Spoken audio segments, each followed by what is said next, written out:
Ito mga idol. Sayang, wala siyang kalabitan. Sulit baril. Sulit na bakal. Ayan tatak niya. Diba idol? Diana. Ayan, Diana. Nagdadyanan din siya ng telescope. Tapos may safety rin siya. Safety. Fire. Problema.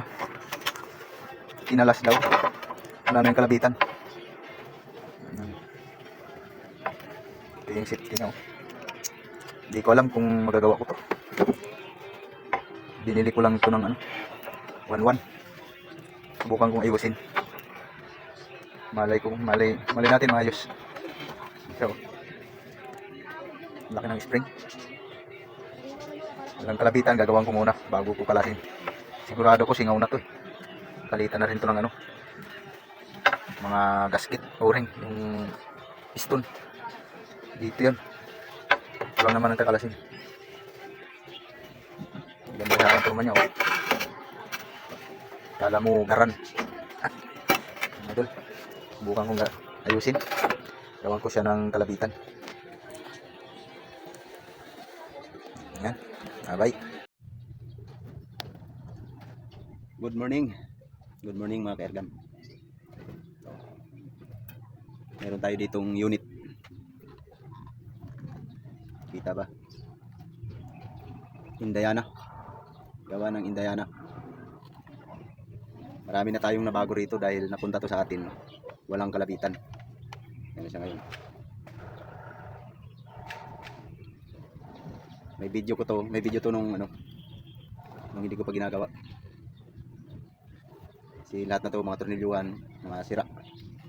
Tapos yung sakit ng mga pulding. Pulding. Nababaluktot yung baril. Yung isa, kaya ang ginawa ko, lagyan ko ng stainless dito. Para hindi siya mabaluktot talaga. Mabaluktot. Sinilip ko. Baluktot. Pero ito yung original pa. Tinisting na natin to. Malakas din. Malakas din siya.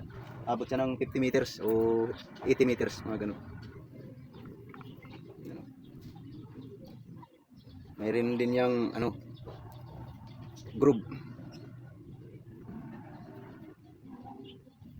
Yung kita. May groove din siya. Solid. Itatak siya rito. Yan mga idol. Itatak din siya dito. Ang nakalagay ay 368024. 368024. Hindi ko alam kung anong ibig sabihin yan. Tapos dito sa body niya nakalagay, mayroon din tatak dito. Hindi pa natin nag-grinder kaya hindi ko rin makita masyado. Ang nakikita ko lang 22 caliber. I-restore ko to, pinipinturahan ko lahat. Kasi kahit dito sa loob, daming nasira.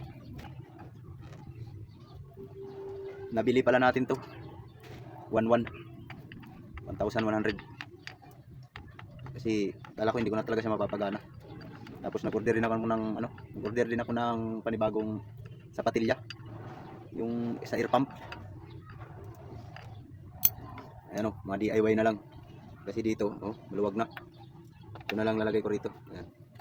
Gusto. Maganda yung kalabitan dito sana kasi napanood ko sa YouTube.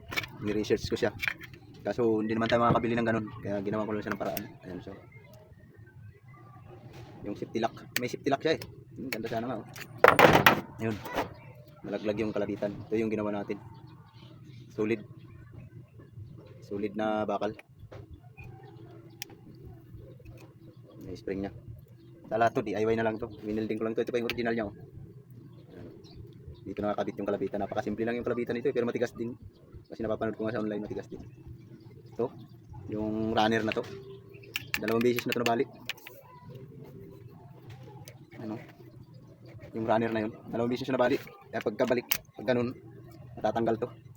Kaya pinildapan ko ng pinildapan ng stainless para hindi siya mapudpud. Pero maganda rin siya, pang lang, collection na lang. Pag hindi ito nakatama, nakapang-hunting, collection lang. Gagawin ko lang siyang collection. Balak ko pa rin lagyan ng scoop Kahit yung mura lang, may tag 1.5. Ano, 9mm yung ano niya rito. Original talaga. Maganda siya eh. Pang ano, collection sa airgun. Turahan natin ito ng puti. Binabaping ko siya. Gagamitan natin ng flap disc. Kung mga ibon lang malapitan, mga 20 meters, 15 meters, baka makahuli pa. Oh, pinturahan ko to. Tapos pakita ko sa inyo. Oh, original niya oh. Inside, para siyang garan. Pinix ko na rin pala siya. Ano, winilding ko na rin kasi tatanggal-tanggal, hindi siya na mabuti nga na-recover pa natin to. Lagi natalsik. Tapos to, kita to kahit nagalaw. Baka